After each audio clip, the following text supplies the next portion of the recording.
Ebi say obi wo hɔ a na opese osua abrochira de ekoso wo Queen Abra bomu nyinaa no Britain ni nyinaa yenim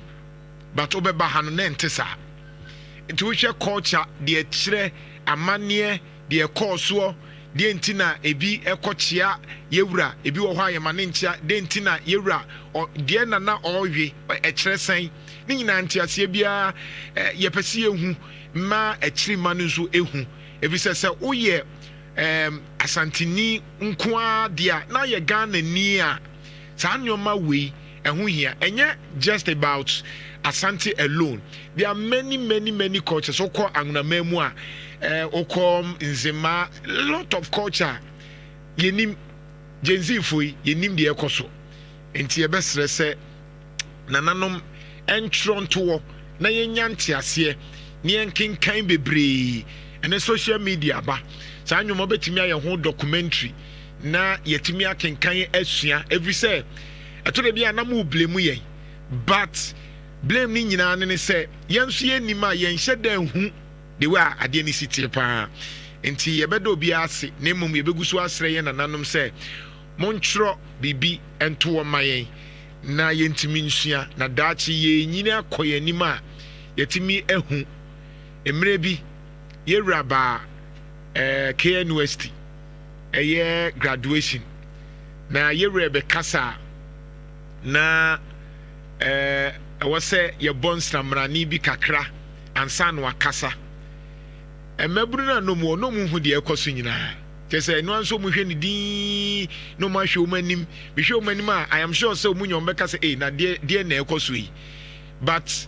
entiase no ye ne etiase nanso enya dodo na nti ebesre madaruma nananom se saa ade fe we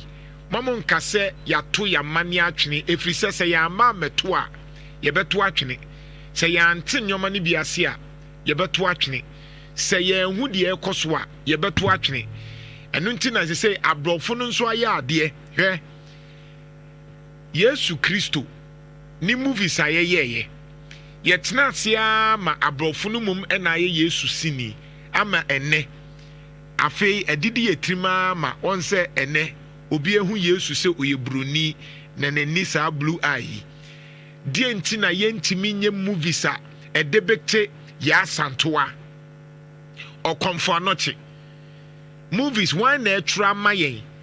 enye de lewin mu aye ye okomfo anoche basa no da bi ye pede a scripted by Manhyia a Manhyia kyerɛ sɛ ɔkɔmfo anɔkye ofiri ha ɛno nti na nansen ɔhene bi akeka nneɔma bi aboma ɔma yakɔ awete sɛ golden stool sikadwa no ɛnyɛ papa because yɛatena se ama yɛntimi anya ho hwee enti obi de biribi bɛtum a yɛbɛtumi agye adi enti mɛsɛ nananom sɛ ya Jantuah ya na no se tutu odi kan ya nananom asante hene a wo nyina aba asante hema yempe nkrofo bi film writers no muntie history no ne yemfanya movies yemfanya stories yemfanya book yentrotro na bibia anya okay na nsen kra no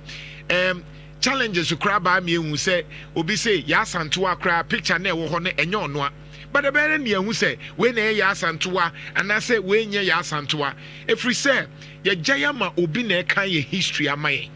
ye best penny for, Sansemi Amike, and we hear me pa. Because ye nim the Ekosubia, ye nim a money be a Ekoso, and why na a yes, sir, Obiba ka maye, Amaya Giatum. If we say, Oko Jew mua, Jew,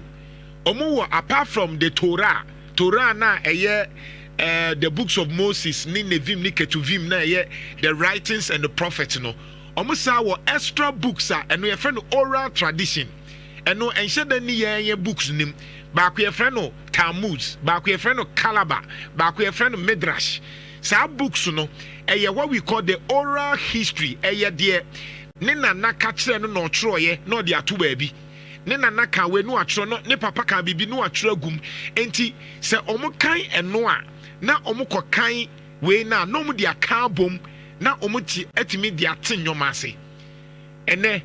dia bia yewura beka wan na etra maye de bia yewura aka no ɛwɔ se yɛnya obi a ɔtwerɛ saa nyɔma ne ma yɛn ɛkwan a ɔfa so di asɛm nyina ɛwɔ se yɛtwerɛ ma yɛn nti sɛ yɛ daakye bi sɛ yɛwura kɔ akura a na wokɔ kenkan ne nyɔma a wotumi wo sɛ August 15 yɛwura kawe na ɛkyerɛ sei na ɛkyerɛ sɛ yɛanyɛ saa na mpanyinfoɔ amoa yɛn na nananom amoa yɛn na de saa ewu kɔ a sabi no ma di yɛn aborɔ ɛno nti na yɛn hyɛ da mu nsuo ɛne nneɛma ɛkɔ so agalamse akɔ so no because yɛn nananom brɛ so no na ɔmo de nneɛma bi hyɛ yɛn mu ma yɛhu sɛ ɛnɛ yɛn sɛ nsuo yɛn nyɛ sei kwaeɛ yɛn ni sei those learning ne boa yɛn but what are we doing as yɛafa ne saa ɛna yɛkɔfa nkɔfoɔ culture but you see any country biara na yɛn hyɛ da mu yɛ amanneɛ no ɛbɛhia yɛ saa because we are not learning for our culture wɔn na esua wɔn na etie yɛn nananom mu bɛtie yɛn anaasɛ maka awie ne mo memfa ma asɛm nso hɔ anaa anyway Nhyira 104.5 Kroyi Munsem Honorable Eugene Boateng